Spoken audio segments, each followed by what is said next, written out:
Now what we have learned the concept test cross. We are doing the test cross to know the resulting offspring or whatever generation we have obtained.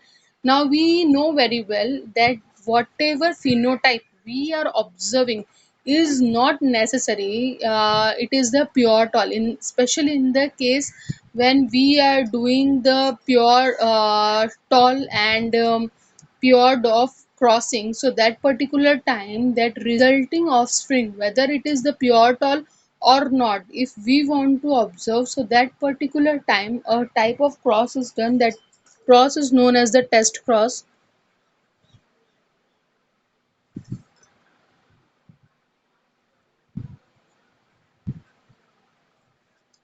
So test cross में the F1 is taken. Now we don't know the genotype of F1, but we know that it is expressing the tallness.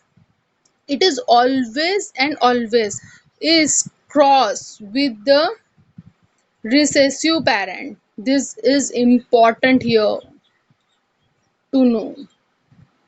In the case of the test cross, the test animal, or sorry, test plant, whatever, it could be the animal also. So the test organism is always cross with one of the recessive parent. Why? Because recessive parent can only if it is crossed with the dominant, so the resulting generation will definitely going to express the dominant character. So in the case of this particular trait, tallness, the dwarf is the resulting recessive trait. So this is tall, we don't know, it is having one capital T, that's why it is showing the tallness. So there are two probability, either it is capital T or it is capital T small t, right? And in the case of the dove, we are very much sure that it is small t. So now why this is called as test cross? We will take the first case. If it is capital T,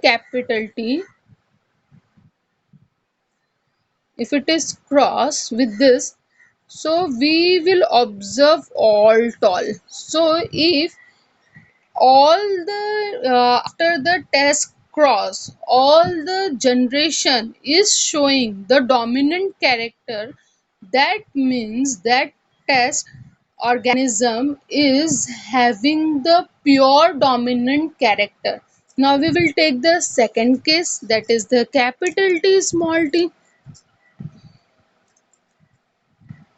So if it is capital T small t, it is going to produce two type of gamete, capital T and small t, and this is having the small t and small t. Let us make Punnett square immediately to know and to test.